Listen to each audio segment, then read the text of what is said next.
Eu provin din Iran. După cum știți, Iranul este o țară islamică. Eu am crescut într-o familie musulmană în sud-vestul Iranului.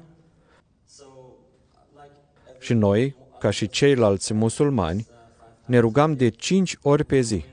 Și știam că Dumnezeu este Allah. Când am ajuns pe la 17 ani, mi-am început călătoria mea cu Isus. Ca și musulman, trebuie să te rogi în arabă, pentru că Allah este arab. El înțelege arabă.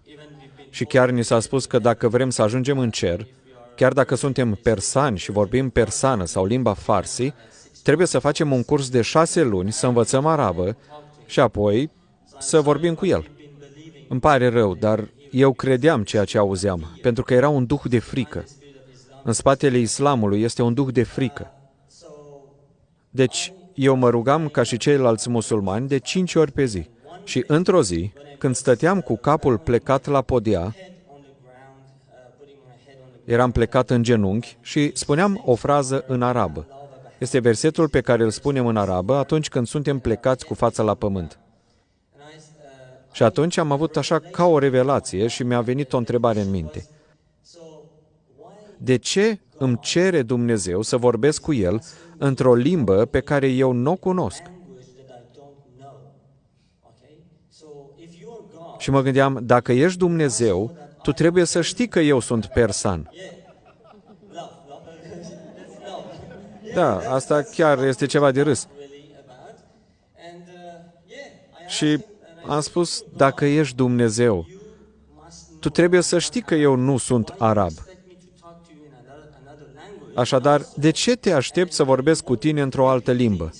Și de asemenea spuneam, tu vrei ca eu să repet în fiecare zi aceleași lucruri? Eu m-aș plictisi dacă tu mi-ai spune în fiecare zi aceleași lucruri. În orice caz, lucrul acesta mi-a venit în minte. Și mi-am zis, asta e o prostie. N-am să mă mai rog de acum înainte. Dar am spus ceva lui Dumnezeu. Am spus, Doamne, dacă Tu ești viu, te rog să mi te descoperi. La 7 zile după aceasta, timp în care nu m-am mai rugat lui Allah, dar stând în așteptarea lui Dumnezeu, a Dumnezeului viu care să mi se descopere, am avut un vis de la Iisus Hristos. Dar nu numai eu, ci mama, sora mea și eu am avut un vis în aceeași noapte. Am avut același vis de la Iisus Hristos. Domnul Iisus a venit cu 2 foi de hârtie albă în mână și a zis mamei mele, Maria, numele mamei mele este Mariam, în persană, care înseamnă Maria. Eu sunt Iisus Hristos. Ia aceste 2 foi de hârtie și dă-le lui Amir și Elham. Elham este sora mea, care în vis era în spatele mamei mele. Mama a luat hârtiile și ni le-a dat nouă. Când s-a întors din nou spre Iisus, eu m-am trezit. Asta s-a întâmplat pe la 5 dimineața. Eu sunt inginer și numerele sunt foarte importante pentru mine. Îmi amintesc foarte bine lucrul acesta și vă spun imediat de ce. Și când m-am trezit, m-am gândit, ce este asta? Cine este Iisus? Ca și musulman, știi că Iisus este doar un proroc. Un proroc bun, un proroc al dragostei, asta ni se spune. Și mă întrebam, ce înseamnă cele 2 foi de hârtie albă? În timp ce mă gândeam la lucrurile acestea, am auzit-o pe mama și pe sora mea că plângeau în dormitorul alăturat. Am fugit la ele și le-am întrebat ce s-a întâmplat cu ele și de ce plâng la ora asta așa de devreme. Și ele mi-au spus că au avut un vis de la Isus. Și le-am spus, vorbiți serios? Și eu am avut un vis de la Isus. Vă rog să-mi spuneți ce ați visat. Și când am auzit ce mi-au povestit, m-am pus în genunchi și am început și eu să plâng. Nu știu cât timp a durat, dar stăteam acolo și plângeam. Și spuneam, Doamne, ce vrei să ne spui cu asta? Noi nu avem nicio informație despre creștinism. În Iran nu poți cumpăra o Biblie în librărie. Nu găsești așa ceva. Dar povestea nu s-a încheiat așa. Dumnezeu nu ne-a lăsat în punctul acesta. La 5 ore după aceasta, pe la ora 10 dimineața, un prieten de-al nostru a bătut la ușă. A venit înăuntru și a pus pe masă o Biblie în limba persană farsi. Și mi-a spus că este trimis de Dumnezeu ca să ne împărtășească din cuvântul Lui. Vreau să vă spun că Iisus nu este numai un proroc. Iisus Hristos este cuvântul lui Dumnezeu care s-a întrupat. El a lăsat cerul și a venit să moară pe cruce pentru voi și pentru mine. Și acei care aleg să creadă în El vor fi iertați. Mama mea l-a oprit și l-a întrebat: de ce nu ne-ai spus mai dinainte aceste lucruri? Pentru că noi îl cunoșteam deja de 5 ani. Și el a spus: a trebuit să vin astăzi. Și mama i-a povestit că noi am avut același vis de la Iisus Hristos în noaptea respectivă. Și el a întrebat: care noi? Și ea i-a spus: eu, fata mea și băiatul meu, Amir. Toți trei am avut același vis de la Iisus. Și tu vii acum și ne vorbești despre Iisus. Ce se întâmplă? Și el a spus: serios? Ce vis a fost? Mama i-a povestit visul și el s-a pus în genunchi și a plâns cam jumătate de oră. Și l-am întrebat: acum ce-i cu tine? Și el ne-a spus că la ora 5 dimineața s-a trezit și a auzit vocea lui Iisus în camera lui, care i-a spus: fiule, ia cuvântul meu și du-te la casa lui Amir, căci ei sunt gata să asculte cuvântul meu astăzi. Deci Dumnezeul pe care tu și cu mine îl slujim este un Dumnezeu viu. Așadar, Dumnezeul căruia îi slujim vine în viețile oamenilor chiar și în țări în care creștinismul este interzis. Eu și sora mea, în mod practic vorbind, am primit acele 2 bucăți de hârtie albă. Să vă spun cum. Eu am ajuns inginer în industria petrolieră în Iran și am început să lucrez pentru o companie iraniană. Am mai lucrat și pentru alte companii, cum ar fi Compania Națională Chineză. Odată, în timp ce lucram pe platformele petroliere, eu 2 săptămâni lucram și 2 aveam liber. Eu aveam Noul Testament la mine învelit în ziar. Da, așa trebuia. Făceam asta pentru ca oamenii să nu vadă coperta.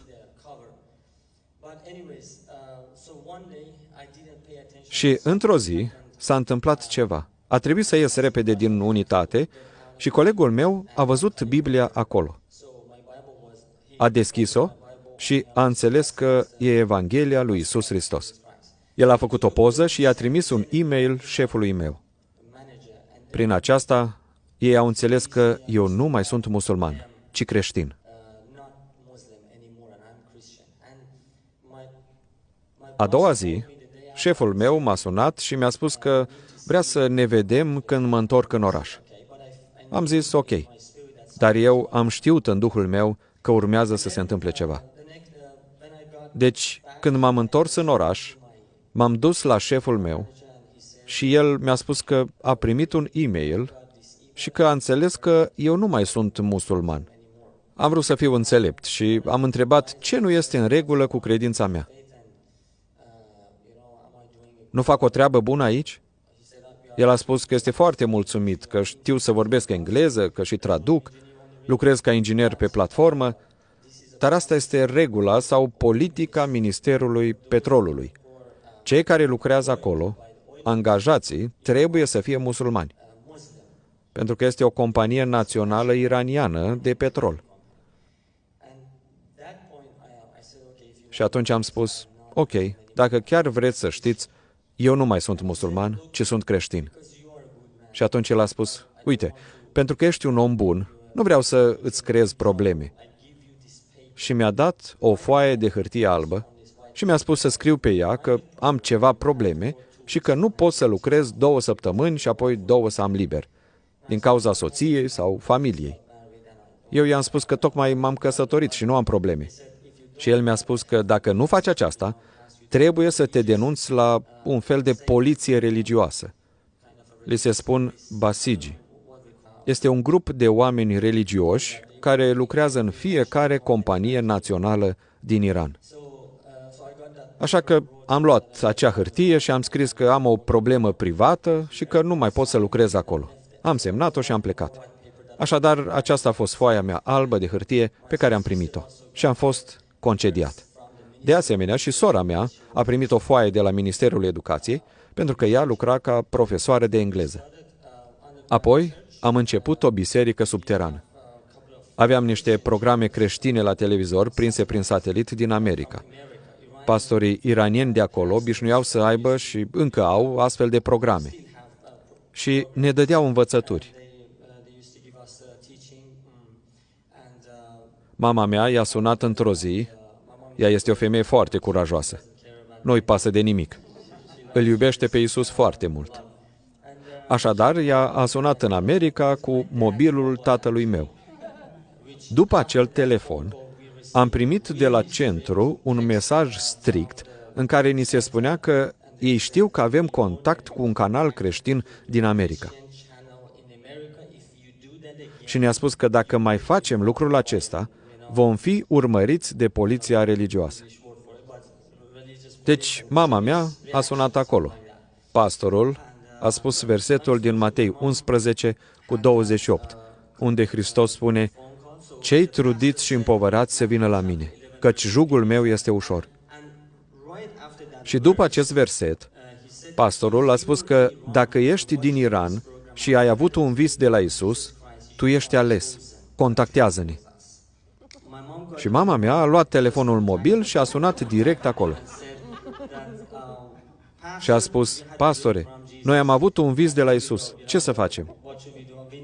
"Avem nevoie de un pastor." Mama a spus de asemenea că avem nevoie de o Biblie. Și s-a spus să stea la telefon și au luat informații de la noi, adresa noastră.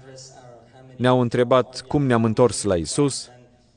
Apoi, o dată pe lună, ne trimitea un pastor din capitala Iranului, adică din Teheran, până în orașul nostru, în Akbaz. Sunt cam 1000 de kilometri între cele două orașe.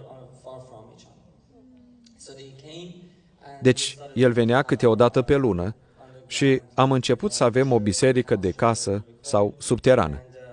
Și ne-au adus și Biblii și pastorii ne învățau, dar nu o învățătură cum este astăzi. Când mergem duminică la biserică și ascultăm o predică de jumătate de oră și apoi suntem rugați să ne salutăm unul pe celălalt, ei stăteau cu noi cam 2 ore și în aceste 2 ore ei încercau să ne învețe toată Biblia. Pentru că ei spuneau că s-ar putea să fie arestați și omorâți chiar în noaptea aceea. Și noi, spuneau ei, vrem ca voi să fiți hrăniți. Și luau totul foarte serios. Și noi ascultam. Odată eu mi-am luat niște notițe și el le-a luat și le-a rupt. Și l-am întrebat de ce face asta. Și el mi-a spus că nu am voie să iau notițe. Voi poate că vă luați multe notițe, dar noi trebuia să le ținem aici, în minte. După 3 ani, când au început să aibă încredere în noi și am devenit o parte din fundația lor, am început să împărtășim Evanghelia printr-un mod care se numea CPM, prin care păstorii noștri erau și încă mai sunt susținuți de Open Doors. Și vreau să îi încurajez pe acești oameni. Dacă nu era acolo Open Doors, păstorii noștri nu puteau fi hrăniți și sprijiniți. Și s-ar fi putut ca eu să nu fiu aici, sau să îmi pierd credința. Ei mergeau în Turcia, Malaezia, Georgia. Acolo aveau conferințe de câte o săptămână, în care erau hrăniți spiritual și trimiși înapoi în Iran. Bibliile pe care le-am primit au fost trimise tot de Open Doors, care le-au adus clandestin în țara noastră.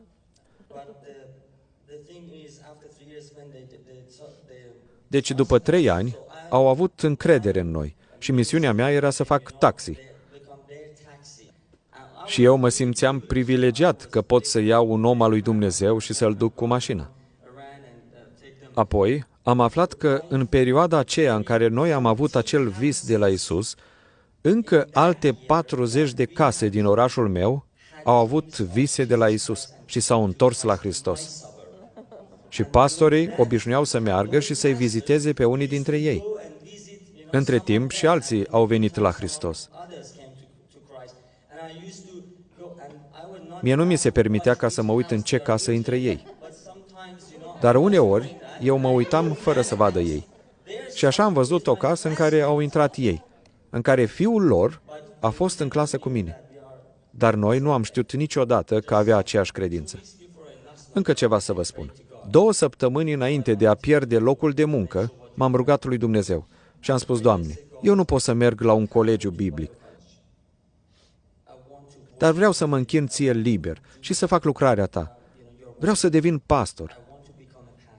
La 2 săptămâni mi-am pierdut slujba. 3 săptămâni după ce mi-am pierdut locul de muncă, am ajuns în insula Crăciunului și apoi cu barca în Australia. Am fost nevoit să fug din Iran împreună cu soția mea. La 3 luni după aceea am ajuns în orașul Brisbane. La 3 luni după aceea am început o școală biblică. La 9 luni după școala biblică am deschis o biserică creștină persană. Iar astăzi sunt pastor la o biserică creștină persană din Brisbane. De asemenea, am deschis o biserică în Melbourne și vom deschide o biserică și în Sydney. Așadar, mi-am pierdut locul de muncă de la stația de petrol, unde eram inginer la compania națională iraniană. Și m-am rugat Domnului și am zis, Doamne, Tu ai vrut ca eu să-mi pierd locul de muncă ca să fac lucrarea Ta. Și fac lucrul acesta. Dar vă spun ceva, s-a întâmplat la mine exact ca și la Avram. Dumnezeu l-a cerut pe Isaac, dar în același timp a pregătit un miel. Deci, eu mi-am pierdut slujba în Iran, dar acum sunt inginer petrolier pe platformele de petrol și gaze aici, în Australia, la cea mai mare companie petrolieră din lume.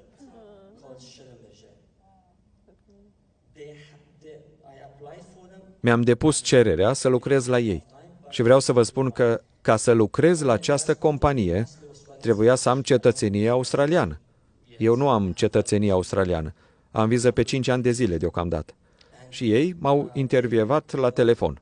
Pe colegii mei i-au intervievat în orașul Perth, timp de 3 zile. Pe mine doar la telefon. Au zis că îmi pun 3 întrebări, dar mi-au pus numai una. După care au zis că sunt mulțumiți și că mă angajează. Dar eu le-am spus că nu am pașaport. Ei au zis apoi că se gândesc la lucrul acesta. Și după o săptămână, m-au sunat și mi-au spus că au schimbat legile companiei pentru ca să mă poată angaja pe mine. Acesta este Dumnezeul căruia îi slujim. Dacă El ia ceva de la tine, să știi că are ceva mai bun pregătit pentru tine. Deci, Dumnezeul nostru niciodată nu-și părăsește copiii Lui. Domnul să vă binecuvinteze!